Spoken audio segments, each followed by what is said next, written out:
Well, hello there, and welcome to another tank review. I'm Corny Swiss, and today I'll be looking at the Tiger II with the Henschel turret at a rank 4 7.0 battle rating.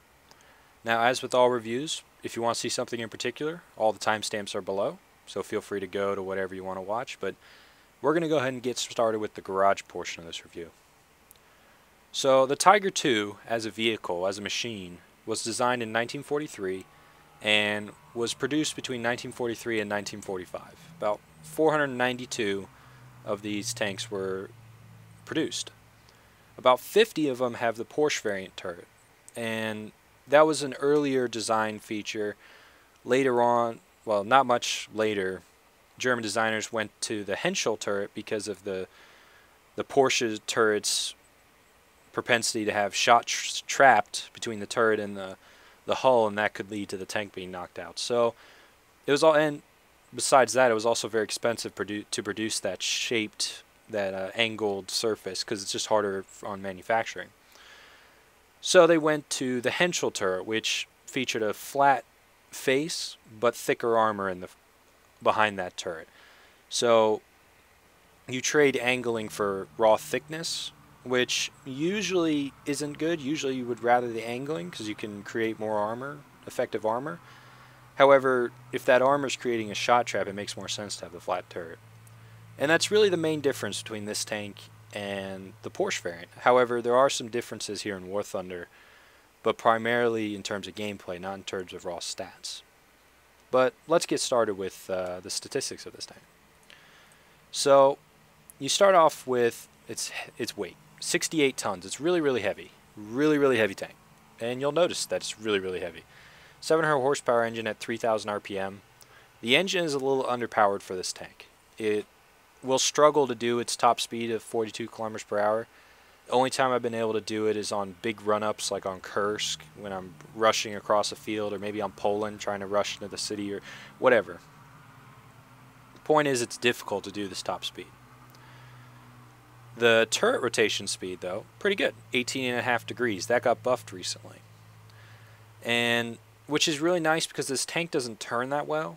Part of the problem with having the underpowered engine and historically underpowered transmission is that it doesn't turn all that well. So having a turret that can really rotate makes adjusting to changing battle conditions a little easier, because at least you'll be able to start shooting at them, which is always a plus. Vertical guidance has 8 degrees of gun depression, which is standard for Germans and still really good. And 15 degrees of elevation. I mean, not bad, but a lot of times elevation isn't what kills you. It's the depression that kills you. So having good gun depression is better than having good gun elevation on a tank that's going to fight other tanks. You'd rather have good gun depression than elevation, especially when you have a gun with high velocity shells where you're not going to have to aim it 15 degrees in the air. So that's a plus. Now, it already doesn't have a particularly powerful, well, it has a powerful engine, but just not powerful enough. So, but there's a reason. It has a decent amount of armor. The armor is actually really good. The front plate is 150 millimeters, the lower plate's 100, and the turret face is 180. Now, specifically, let's look at the front plate first. It's 150, but down here it's effectively 200 millimeters at a constructed angle of 52 degrees. Now, as we roll up, you can see that it gets thicker, thinner. You know, it usually stays somewhere between 200 and 210, 215 millimeters. That's pretty good. Obviously, the roof of the tank isn't very strong, but it's the roof of the tank. Lower plate, 100 millimeters, but you'll notice that the Swiss sloping, it's actually really thick. It's not actually that weak. Now, what you need to remember, and that's because it's sloped back at 53 degrees, what you need to remember is, as long as you keep the tank like this, it's really thick. Second you start doing this, it starts evening out. Now it's only 160, 170 millimeters. Now this is super thick. So you see what I mean? This becomes a very easy to penetrate surface if you angle down like that. Now the turret face, 180 millimeters, but is exactly 180 millimeters. Has an 8 degree back slope, but that really only accounts for about 1 millimeter, 2 millimeters max of extra armor. Roof of the tank, it's 40 millimeters, but at this slope, it's at 75 degree slope. It's very difficult to penetrate this. and you have, your cupola, 150 millimeters. I need to start talking more about the cupola because tanks with larger cupolas can be knocked out through the cupola. It's just very difficult. It hadn't happened to me in this tank, but it has happened in other tanks. So bear in mind your cupola is 150 millimeters, effectively 178 thanks to sloping. It's a difficult thing to hit. I wouldn't recommend shooting that. Now let's move to the side. This kind of standard thing about German tanks, this is the same chassis that the Jag Tiger is based on, that the King Tigers are based on. So 80 millimeters on the side of the turret. That's fairly standard for later end of the war German tanks. 80 and 80 at the back, 80 at the back of the turret, 80 on the sides. But 80 millimeters isn't no slouch. You can actually side scrape, you can angle with this tank, kind of like this. See, this is still over 400, and as you get closer to the edge, it's still over 300. You can probably get away with about this much angle. Now we're starting to talk about, at the very tip of this, penetratable side armor. But in effect, it's well over what will be shooting at you. So this is a solid angling. The turret doesn't bode as well because it's not, like right here, it's not as thick thanks to angling because it actually reverse angles.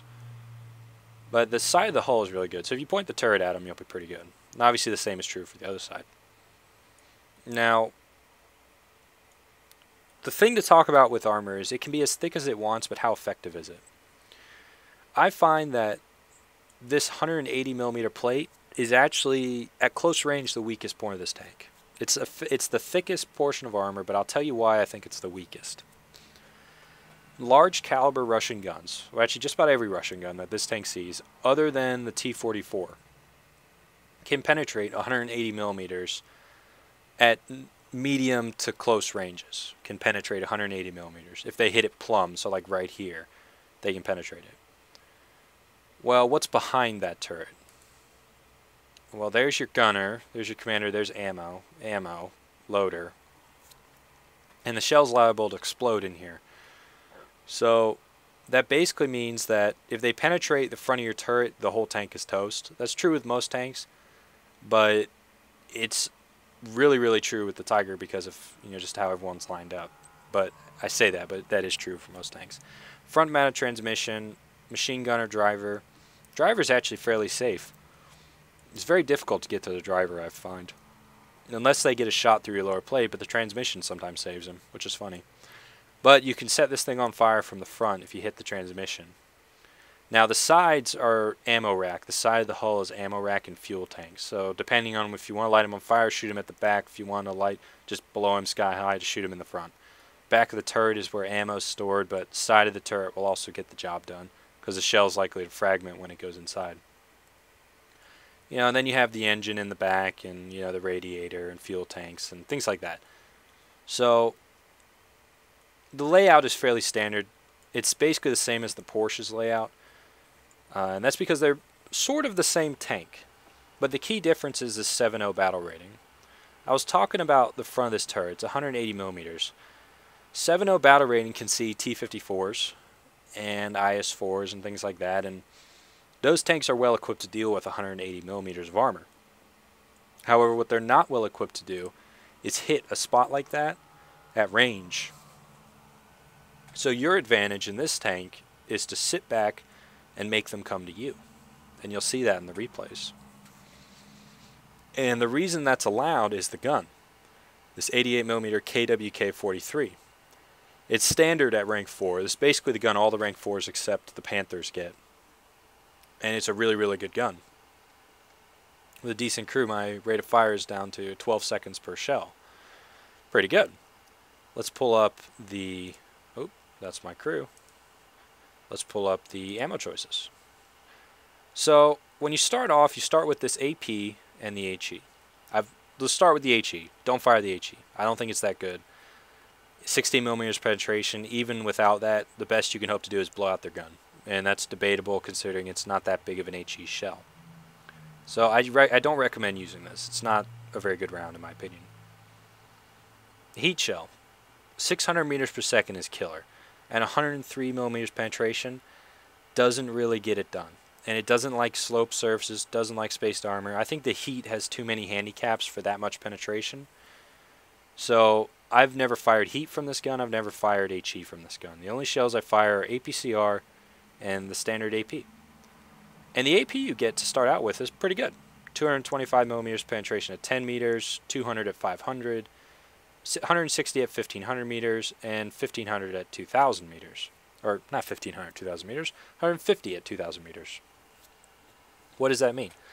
That means at 2,000 meters, you're still able to penetrate the front of an IS-2's turret. And that's pretty much the heaviest armor you'll run into at rank 4. Now, that doesn't mean you can deal with the side of T-54s and you can damage their components, but you're not liable to knock them out with AP at range. Now, when they get to 500 meters and less, you can penetrate the hull of a T-54. However, with this AP, it's still a good round. At close ranges, it can deal with T-54s. If you get the sides of their tank, you can punch through them fairly easy. And it's a 1,000 meter per second shell, and it's just an all-round good shell. And I think you'll see that in the replays. It's generally what I fire the most of. However, I've started to realize, and towards the end of my gathering of clips for this replay, I've decided I need to carry more APCR. And I'm going to tell you why. So the APCR is, one, a really, really good round. It doesn't do as much damage as the AP, but it gets the job done. 1,200 meters per second muzzle velocity. Pretty good. It's actually really good. It's a laser pointer.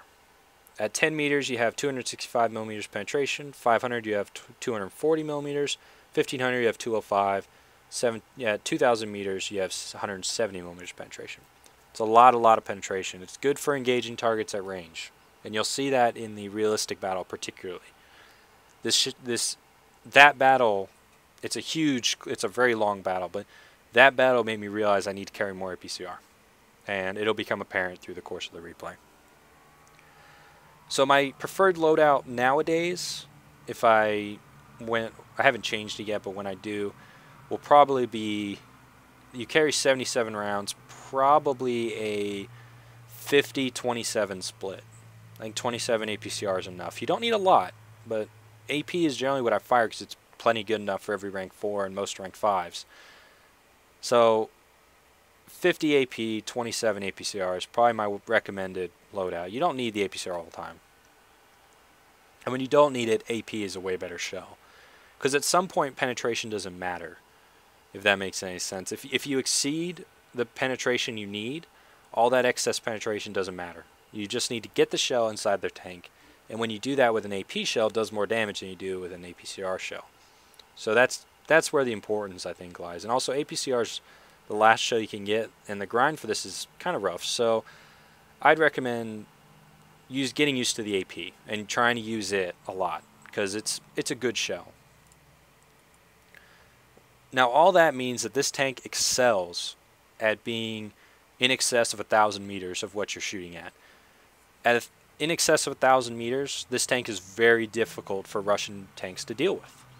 They have to hit you in the front of the turret, and that turret isn't a big target, right? If they hit either side of this gun base, it won't penetrate. They need to hit plumb on this side or this side.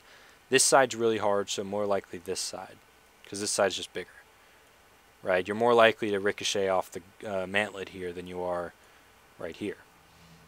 Because when we bring this up, this mantlet is 110 millimeters right here. See that? But not only do you have to get through that, you have to get through the 180 behind, right? So this acts as basically makes this tank, if you hit this gun mantlet, you're not likely to penetrate the tank. Unless you get a really lucky bounce and it goes down through the roof of the tank, but that's very unlikely. So the gun mantlet is really important. It takes up about a good portion of this turret. It means you need to shoot it right here.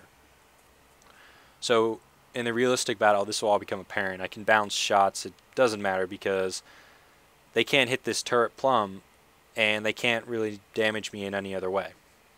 So that's where this tank excels. This gun's rate of fire is really good, and the penetration is good enough at every range to deal with what you got to deal with. So the best plan is to sit back in excess of 1,000 meters and just lay shots into them. You'll win. It's very difficult for them to deal with you. T-54 stands the best chance because it has a good turret, so it takes away about half the tank that you can hit, but with the APCR you can penetrate that turret, right? And if you disable him in any way, his rate of fire becomes so poor that you can get 2 shots off before he does, right? If you fire at the same time, you'll always get the next shot, but if you damn it kill his loader, you can get that next shot as well. See what I'm saying? So staying at range is really, really important in this tank, and when you can take this into situations where you can brawl, but if tank gets up alongside you and shoots you, you're dead. So it's better to stay at range. And that was something that took me a while to learn, but once you figure it out and find the positions where you can still play the objective but stay back, you'll really excel in this tank. Right? So an overview, a recap. Armor from the front is pretty good. It's serviceable. It's plenty serviceable. It's slightly more than serviceable. From the sides, not so much. It's not very good. But you can side scrape pretty effectively. Right? These angles are very achievable with this tank, and it really helps the overall durability of the tank.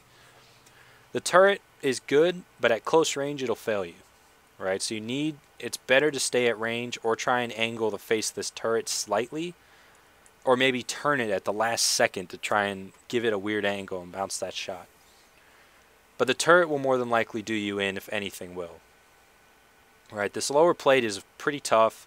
The upper plate is, no one's going to shoot you in the upper plate because it's really tough. This turret, that's really the weak spot right there from the front.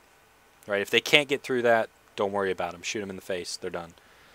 With this gun, that's exactly what you do. You shoot them in the face. Not many tanks can stand up to your gun. This is top, it's either number 1 or number 2 gun in the game. Depends on who you ask. I'm still high on the T-54 as a 100mm gun. However, if an argument was presented to me about the long 88 being the best gun in the game, I could totally buy it. You know, I would invest right there because it is a really, really, really good gun. There's a reason every rank 4 basically has this gun for the Germans. It's the best anti-tank gun of World War II. However, I just like the punch of the 100mm. Right, but that's my opinion. This is a really good gun though. Any tank with this gun can be effective.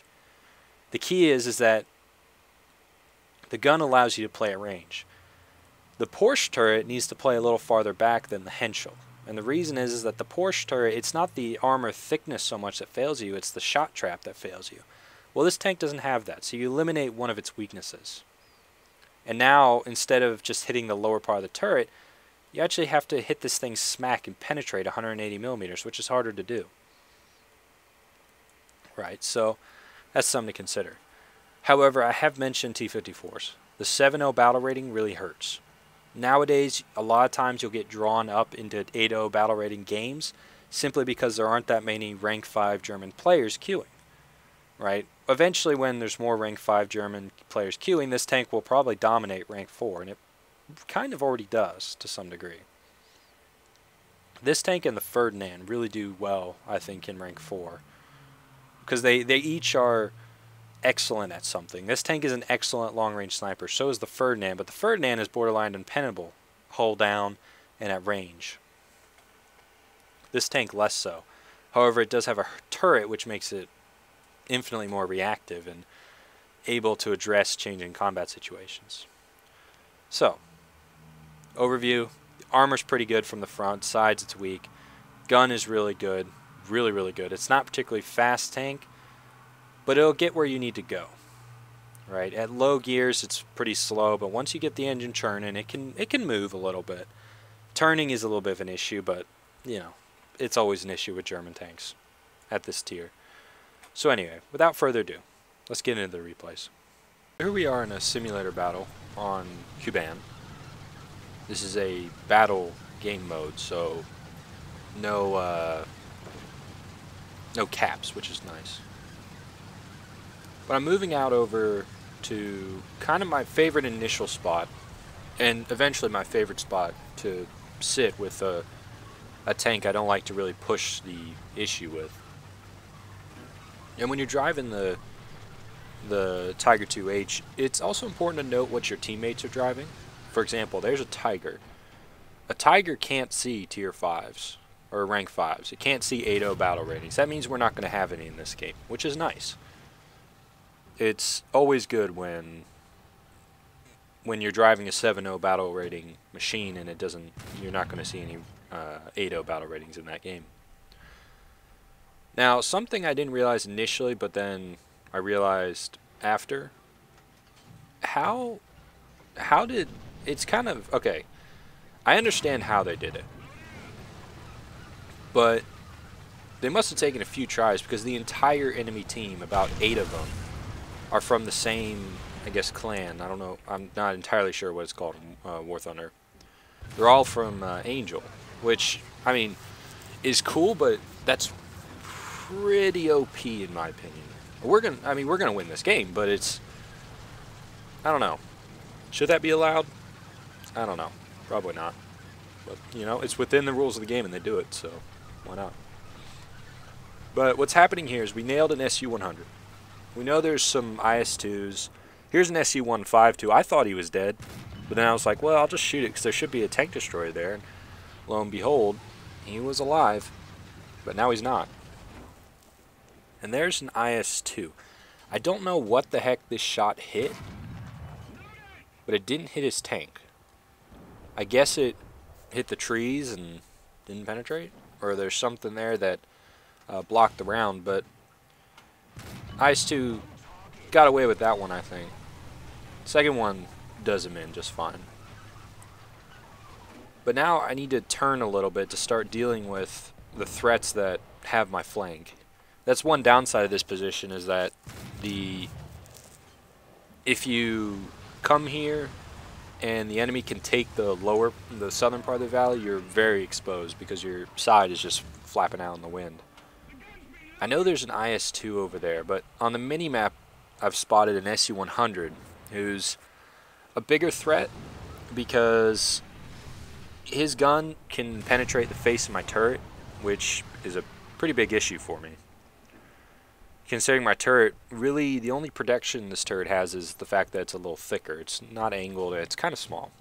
But he doesn't back up far enough. My second shot goes right through the driver's hatch and knocks him out. So we're doing okay. And we you take a big hit there, but it didn't, nothing bad. So I'm looking for this IS-2. I just can't find him, and I'm looking right now on the replay to try and see where he is. I mean, actually, you know what? I do know where he is. He's on the other side of that little hill I'm pointing my gun at. And he's going to be an issue for me. Now, the big thing about this replay is I wanted to give a demonstration of sometimes something I see people doing. One, my teammate's going side on to deliver his shots. I mean, that's not a great idea, but it was a better idea than I had. I'm going to roll up to the top of the hill, basically show my underbelly, make my lower plate a really pinnable target. Come all the way up. My lower plate is still not angled very well. And I take the shot and back down. If I'm going to get up there, I might as well stay up there. Because now when I go back, I'm going to show that plate again, and he gets another chance. And he's going to take advantage this time. So I take a big hit and nails my transmission, gets my driver, and I think about just repairing, but then I realize, well, I can probably just reverse down this hill. My transmission's blown, but I should be able to generate enough engine power to get down the hill, and I do. So now I need to start repairing, and it is going to be a while. I think I'm going to be sitting here repairing for about, I forgot how long it is, about a minute, almost 2 minutes. So I think we're going to cut forward to when I actually can start moving again, or right before. Alright, so 6 seconds left on the repair clock. We're almost there. Not a whole lot's happened. But I've also noticed that my gun is now reloading at a reduced rate, which is also not desirable. But I'm going to make this is something you never want. If you're in a position of power, like I kind of am in this position, don't put it in their ballpark. If that makes any sense. I don't know where this IS-2 is, but I know he's over here. And I'm going to start going down the hill, and I think at that moment he popped out and delivered the killing blow. I kind of figured it was going to happen, but, you know, kind of sucks. But anyway, it was a solid game, and it kind of demonstrated this tank can get it done on some of these maps. It has a powerful gun, it has good enough armor, but you just have to play it more carefully than you do on longer range maps. So let's move on to the next replay. So here we are in a realistic battle on Kursk. Now this game is sort of the ideal of what the Tiger IIs wants. Matter of fact, it's the ideal of what most Tigers want, and most German tanks, to be quite frank, at rank 4 and rank 5. This is a rank 5 game. Both teams, I think, have rank 5s. I'm not sure about ours. I know theirs does. And this is a doozy of a replay. It is a long one. So if you're going to watch the whole thing, you got to strap in. There's only 2 replays in this review. Yeah, I know. Long review, you thought, there's probably, I don't know, 3, 4 replays maybe? No, there's 2. And this one is a vast majority of the video. So, what's happening? Well, there's a ZSU 57-2 and a T-54 that I've spotted. Now, this game has made me decide that I need to carry more APCR in this tank. I usually carry something like 60 rounds of AP and 17 rounds of APCR. That's my standard loadout for this tank, because I really live, I think the AP is a really good round. However, this replay in particular made me realize that it's just not as good as the APCR at range, and the APCR is still an 88mm shell. So when I switch to APCR, there'll be a marked difference in my ability to hit these guys. But I'm going to do okay at this range. I also run into the problem where the AP may not penetrate if I hit that T-54 in the turret, whereas the APCR probably will. It doesn't get the normalization, but it still has plenty of penetration. It usually will penetrate. But I'm in a prime situation here. That's a great position for a King Tiger. So back, I'm hull down. It's very difficult for them to hit me. They can't pull that trick where you can skip a shell off the ground and kind of tuck it up under the tank and knock them out that way. You can't do that. And I'm totally fine engaging these tanks at this range. The ZSU is borderline, just it's bad life choice in my opinion to have a ZSU at that range. It's just so much more effective at medium range, where it can just use that high penetration on high velocity rounds to just hammer you home. But so far, I like where this is heading. It doesn't appear that the enemy have been able to sneak around the sides, and I am struggling to hit them now. I need to practice more with the gun probably. But it's also difficult to really gauge distance at this range. I found that one of the disadvantages of having high velocity guns is shooting at range, making those slight range adjustments is actually kind of hard, because you have to move it ever so slightly, whereas with a bigger gun or with a lower velocity gun, those slight adjustments are easier because the whole motion is bigger. The ZSU, and I think that shell would have hit him if it had been far enough, but it was fairly close. It was maybe 50 to 100 short. But him moving forward is, it's good and bad. And it's good because he's no longer at range. It's going to become easier and easier for us to hit him. It's bad because he eventually will get in range where he can be a serious problem for us. Now, I will admit, probably the first portion of this replay is kind of dull. I'm just shooting at these guys at range. I'm still using the AP. But all these shots I've missed here are going to come back in the end. I think it's going to be kind of amusing when it does come back to give me a measure of news. But as we stand, there's a T-54 moving across in like E5 on the mini-map, but we have guys over there who are hopefully going to deal with it. It's also the ZSU that pushed up, and I'm actually just shooting flying shells over this ZSU 57. Eventually I'm going to make the executive decision to switch to APCR. Not quite sure exactly when it is, but remember I only have 17 rounds, so I'm actually going to fire off 12 of them before I even realize it, and then say, ooh, I got to save these, because what if they pull out, you know, a heavily armed tank? I'm going to need some serious penetration if I'm going to deal with that. The key thing here is, though, we've got them sort of hemmed back, and at this point it's not a bad idea for us to move forward. And what do I mean by that? If we can we have the eastern flank secured. It'll be very difficult for a tank to get down there without being spotted and without being shot at. Either myself or another one of my teammates will certainly have shot him. I just switched APCR there. So moving forward is a good idea to a certain degree. Now the Ferdy got knocked out by the ZSU. I'm pretty sure what happened was one of two things. Either he started moving forward and he gave him the engine deck, which can be penetrated just about any range by a ZSU, or he damaged his gun and then when he fired he blew out his own crew. I think that could be, I think one of those two scenarios is what happened.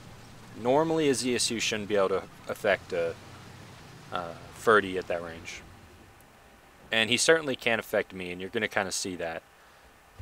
I have APCR loaded. First shot doesn't connect. I thought it should have, but I mean it didn't, so you know, doesn't matter. But I'm going to make the slight adjustments to get a shot, and it still missed. Looks like it went short ever so slightly.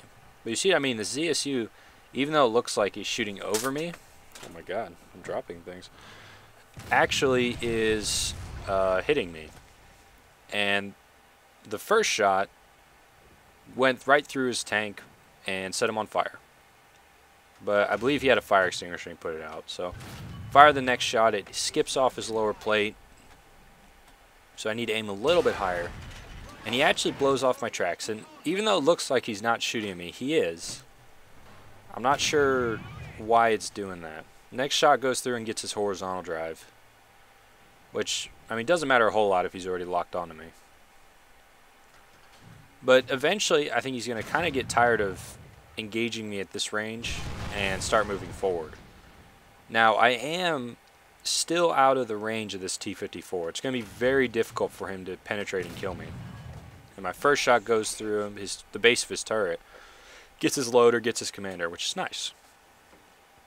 So because I had a good first hit on him, I switched back to the ZSU, who starts moving, but I also nail his gunner and his commander.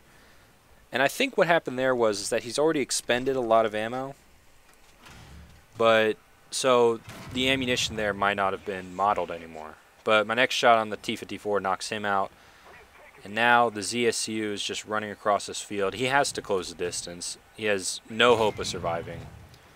My first shot goes short, just about hit him, but now he's coming directly at me. Honestly, really no way you can miss this shot with this gun. And it goes right through his tank. Beheads his driver on the way.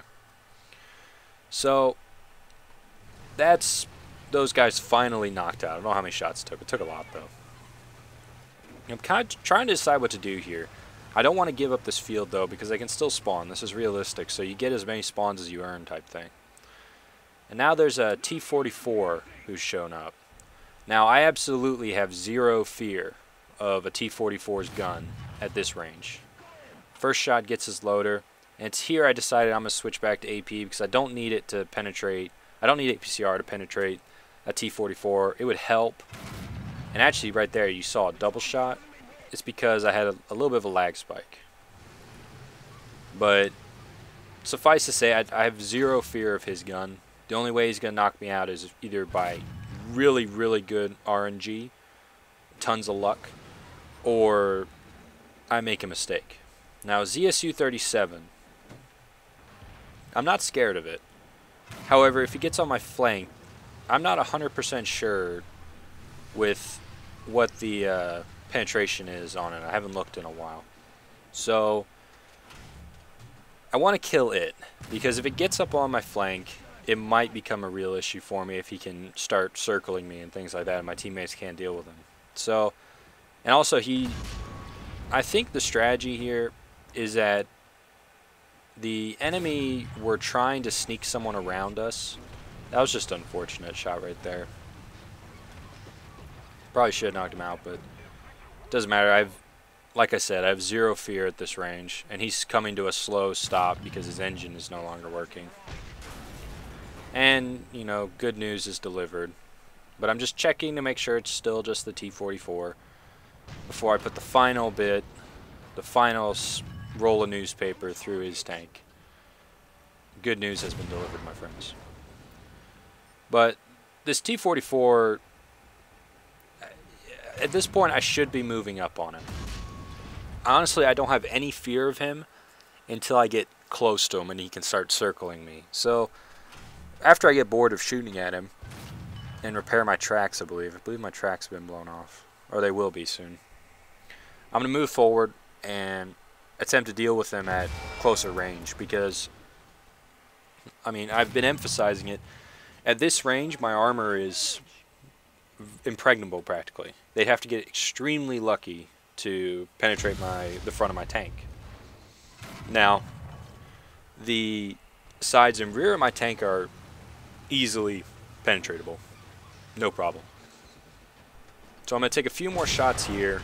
Well, now I have to take a few shots. He kind of dictated that because he blew my tracks off. So now I'm trying to get a bunch of different factors. One, he has a small turret, which doesn't help.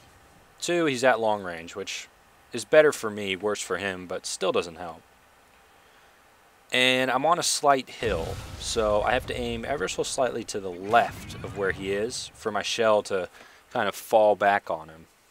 That's something you need to watch, you need to pay attention to when you're engaging targets at range is, am I on a slope? You know, do I need to account for kind of gravity in a sense that the shell is going to drop, while it's dropping, it's going to curve a little bit thanks to gravity.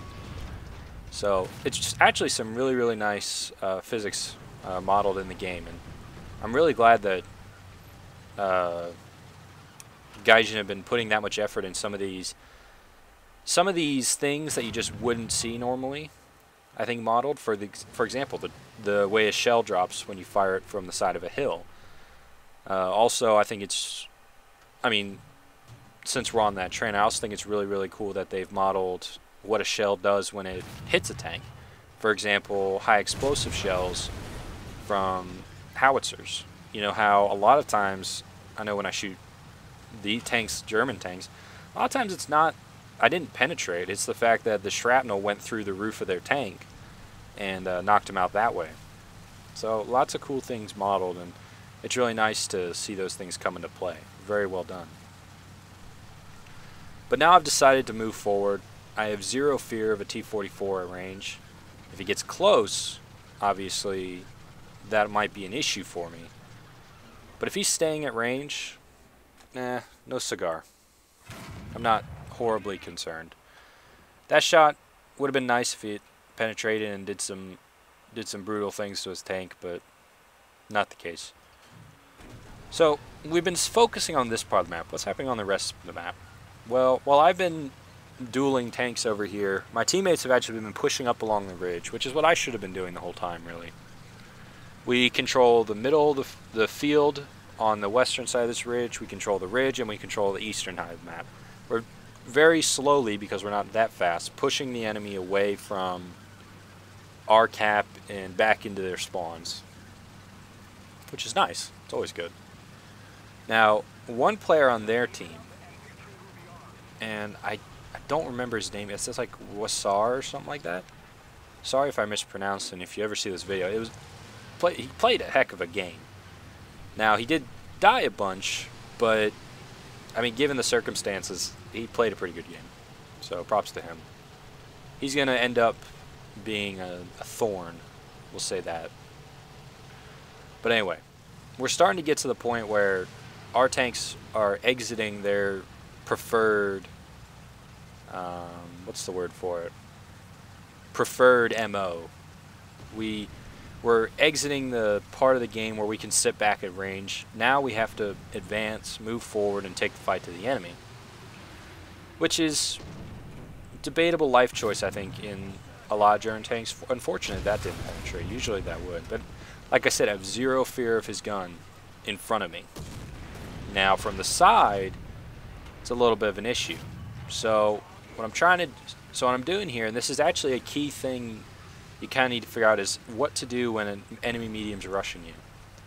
What I tend to do is go into full speed reverse, unless I'm about to take a shot, in which case I'll try and stop, like that, and I'll plug one through the front of his turret.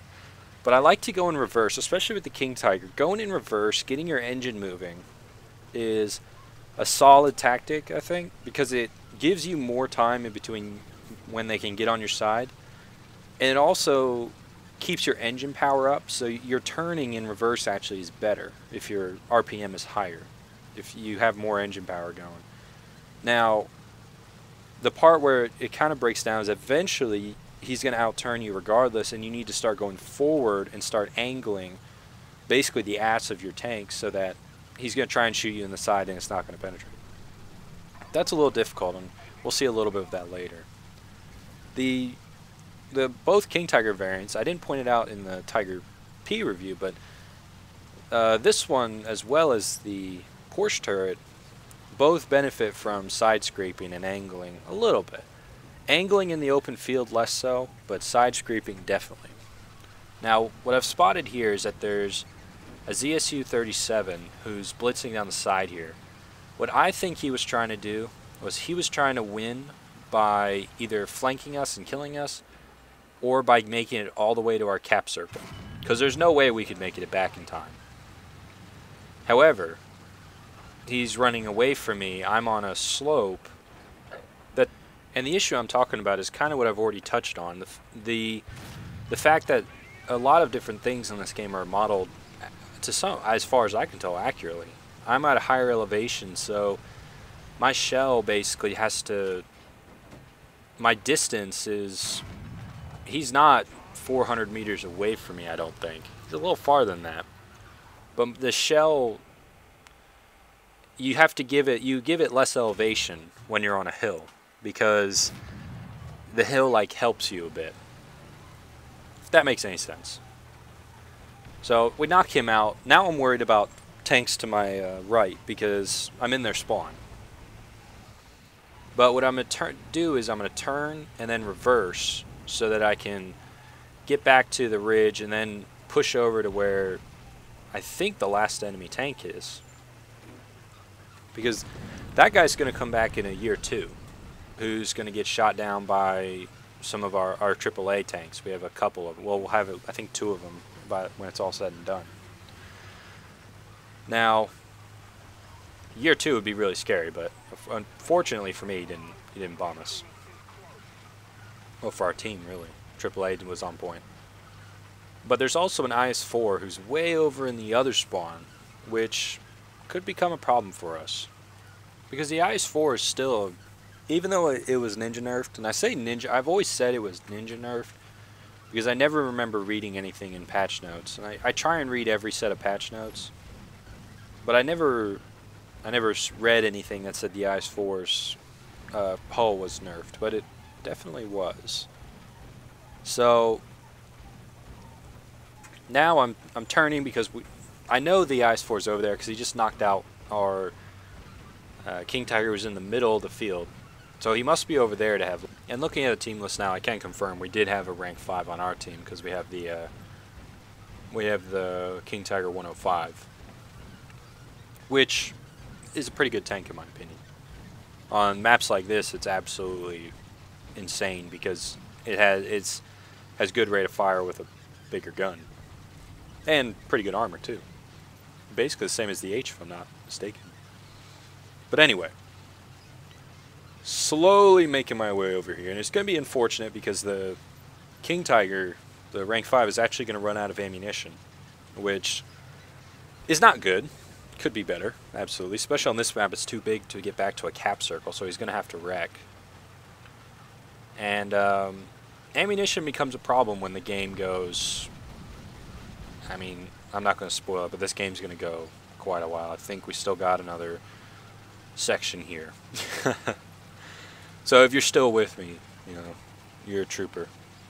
I know I was thinking, this is the longest game of War Thunder I ever played. The longest single game. I was amazed at how long it was. I remember I looked at the replay, I was like, wow, my external hard drive looks a little full. Yeah, it was a majority this game. But anyway, I'm asking my team right there where the IS-4 is. But it's going to become obvious. I'm going to come up over the hill, and he's going to be across the way on the other side of their cap. There he is. Now, this is what I mean about IS-4 hull armor nerf. Watch this. My first shot, boom, goes right through his driver's hatch, gets his driver, his horizontal drive, and wounds some other people. Now, what's unfortunate is I can't follow it up with the next shot. And if I'd followed it up with the next shot, that would have been game over for his IS-4. Not for the player. No, he's going to come back. But would have been game over for the IS-4. That was a little bit weird. I hate it when that happens. You fire like a ghost shell. It's not a ghost shell because it actually does go. But you don't see the drop. You don't see any indication that where it went, which is unfortunate. Now the Yak Panther is moving forward. I think he was moving towards the cap. I don't know if he was out of ammo or not. But we're slowly running out of ammo as a team. And at some point, it's going to be me and a AAA. The AAA next to me are going to be the only people kind of over here. But, oh, it was Ferdy. I'm sorry. I was wrong. But the important thing is that this guy's the last player on the enemy team. And, I mean, he has the score to be. I mean, he's going to, I think net, he's going to lose 4 tanks. Or, well, 4 vehicles.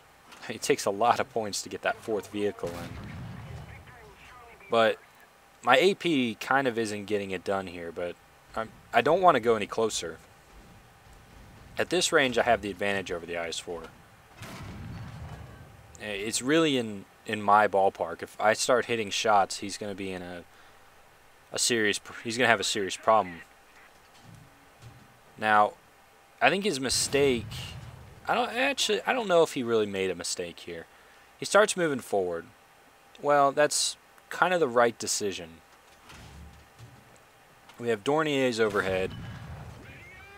He's kind of stuffed. Like, well, what exactly are you gonna, I guess, accomplish 1v at least 3, I think 4.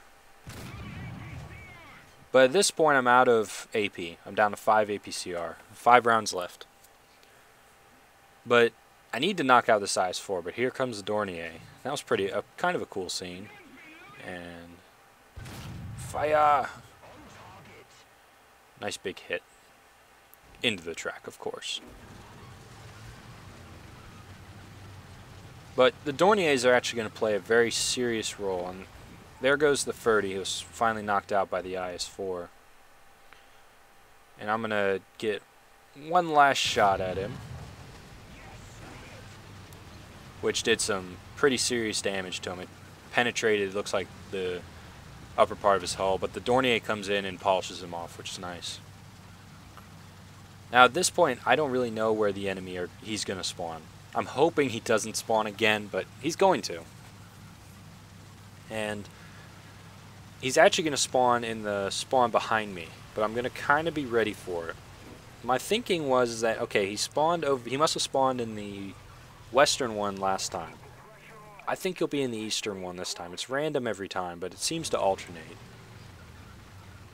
It doesn't actually, but it just seems to. Now, I'm telling my team that I only have 3 rounds left. And that's going to be an issue for us eventually. But I want to be able to spot, because we still do have a plane above, or he's somewhere. Looks like he jumped out. It's unfortunate. I thought there's going to be a different plane flying around. But the AAA is actually going to go up there and find exactly where the enemy IS-3 is. He took out an IS-3. There he is. My first shot looks like it missed. It might have gone high, might have hit the dirt. Whatever it did, it didn't hit him. So I'm down to 2 rounds. Now, I don't want to push up on him, even though I only have 2 shots. And I don't want to take that shot, because that's not going to do anything for me. I'm hitting the side of his turret. It's heavily angled. It's just not going to be good. Now, he has, like, 0 gun depression. He has 3 degrees, I believe. He has to come over this hill to shoot at me. Why not wait for him? I'm going to wait for him to come over that hill to engage me. Because he can waste his time all day long trying to shoot at targets like our friendly AAA moving across the eastern side of the ridge. He can shoot at that guy all day. He'll probably never hit him. Now, our guy did wreck. I'm not sure why. But there he is. He has to come over here and deal with me. Which means I'm going to get the first shot. And because I know his gun depression isn't very good, I wait for him to get as far forward as he is, and I plant one right through his front plate, goes through to his engine, and sets him on fire, which is nice. Now, here comes my next shot, basically in the exact same spot, hits his crew, knocks him out. But now I'm out of ammo. Alright, so the next sequence of events is, I think, a little comical. I would say so. Obviously, I'm not going to shoot any more tanks. But 6 kills and 1 assist, that's solid. Solid game. Now, I'm running over to the cap because the key thing is I want him to have to come to me because my goal is to try and spot. My goal is to try and spot him and let my teammates know where he is so that, like, we have a bomber on our side, so hopefully the bomber can come in and blast him. We also have a friendly heavy tank moving through the middle coming to assist me. So my job here is to spot. I'm just a hunk of metal who's just going to sit in the cap circle and make him come to me no matter what he's driving. And it's going to work fairly well. And on the mini-map, I actually get a split-second glance that says, oh, he's in C4, because I actually saw a medium tank show up there. Must be our guy. He's in a T-44. Well, the bomber makes a pass on it, and I guess he missed, or else he didn't drop any bombs, but I think he did. Yeah, he definitely dropped some bombs. But no luck.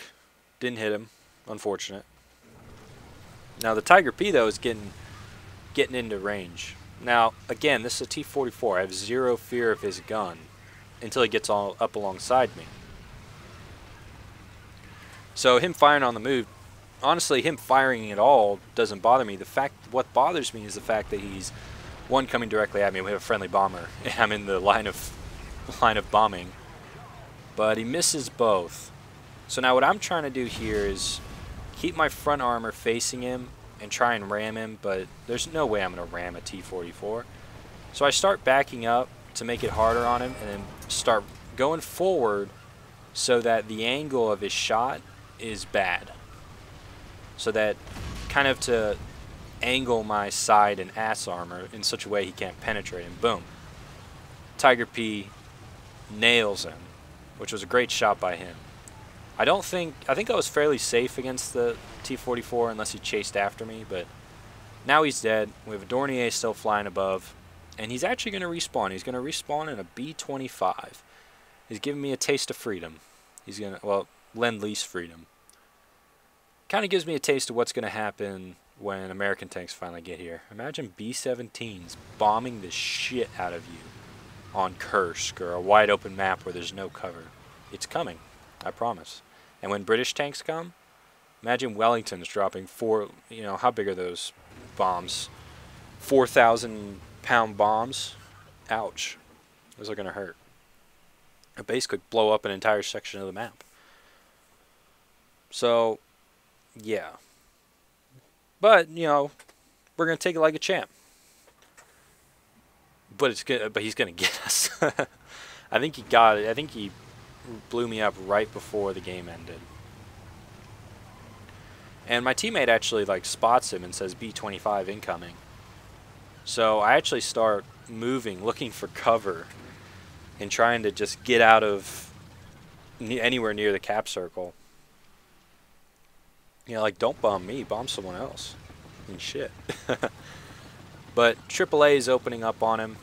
Unfortunate that he's not going to be able to protect me this time. He must have hit this B-25. But there's not much I can do. He plants some bombs on me. But the game ends right after, so, you know, what can you do? It's alright, fine by me. Really fun game, though. Long as hell. It's like a 30-minute game. But it was worth it. So I hope you enjoyed that marathon of the game. So let's move on to the final opinion now.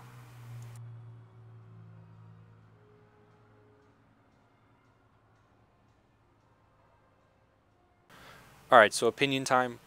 What do I think of the Tiger II with the Henschel turret? This is it's a really good tank. Right? We'll say that straight up. It's a really good tank. Alright. The downfall of this tank is that it can see rank 5 competition. I'm not talking IS-3s, and even ZSUs are really tough because you only have 80 millimeters of side armor, so they can penetrate you at a lot of ranges. However, T-54s, that's what I'm talking about. IS-4s. IS-4s can give you trouble. The AP can penetrate their front plate, right? But the IS-4 also has a big, powerful gun that if he smacks you in the turret, it's likely to do a lot of damage. T-54 is just fast, mobile, well-armored, and it has a great gun. And also, in addition to that, I remember in a recent video I talked about how, no, in the Porsche review, I talked about how 3 of the 6 maps don't favor you. Well, I was wrong, because I forgot Carpathians was a map. So 7 maps total. 3 of them don't favor you, because I think Carpathians actually does favor German guns. There's a lot of, you can create a lot of space between you and the enemy. So 4 of the 7 favor this tank, I feel. However, the whole rank 5 facing this rank 4 tank is kind of an issue. But this tank is equipped to deal with it. The thing it's not equipped to deal with is knife fighting, close range. But a T-44, which, you know, doesn't have a great gun in my opinion, can deal with this tank at close range because you just get up alongside it and punch right through the side armor and knock the ammo out. So, yeah. However, the point is that if this tank is played as the long-range sniper, the 1,000-meter plus sniper, you're pretty safe. You can handle everything. If you start engaging enemies, I don't know, at 500 meters, you might struggle a little. The advantage this tank has at that point is rate of fire. You can shoot faster than they can, other than T-44s. That's where your advantage comes in, right? At range, that matters a fair amount. At close range, that matters a ton. So that's why this gun, that's where I think if you're going to make the argument that the long 8080 is the best gun in the game, I think the basis of your argument, well, to convince me at least, the basis of your argument would be that at long range it's superior to the Russian guns, and that's true. Right? That's plenty true. The AP is a good round, and the APCR really extends the tank's effective range. Alright, so that's good. At close range, right, if you can keep the enemy in front of you and protect that turret face and make it difficult for him, your rate of fire will win you a lot of engagements. Now, where I struggle with that is the fact that the turret, to shoot someone, you have to point your turret directly at them, and assuming you both fire at the same time and both connect where you want to connect, I think a T-54 wins out more often than not because the 100mm shell just carries a lot more punch. However, this tank carries some punch too. Don't get me wrong, the gun has plenty of punch. It just doesn't have the same amount of punch. So if the T-54 barely blew out your turret, you may not mess with his. If that makes any sense at all. That probably wasn't the best way to explain it, but the close range performance of this gun is still pretty good, right? It's the side armor that kind of gives this tank up. So my recommendation for a playstyle, sit back. You can't really contest caps very well in this tank. You can, But if they get around you, you're toast. Because enemies to the front, enemies to the side, you're toast. Some tanks like the IS-4 can handle it better because they have 160 millimeters. The IS-4, for example, has 160 millimeters side armor. KV-1s, for example, have just as effective side armor as they do front armor. So when heavily angled, it's still really tough. This tank less so because the guns it faces are still going to be able to penetrate your slightly angled sides if you're facing somewhere else. It's also kind of too slow to get to the cap first and set up. So a lot of times in a cap mission, you have to advance forward into the enemy's guns to contest the cap. That's an issue. So my general opinion is it's a really good tank in a rank 4 game, decent tank in a rank 5 game. It's still effective. It's still kind of the meat of German teams at rank 5 because so many of them get pulled up. But it's a really good tank. It's certainly, you certainly shouldn't feel bad when you unlock this thing. It's a good machine. I think if you enjoyed playing the Tiger P or the Tiger 2P, or you enjoyed the Tiger, you'll enjoy this tank. It's basically the same playstyle.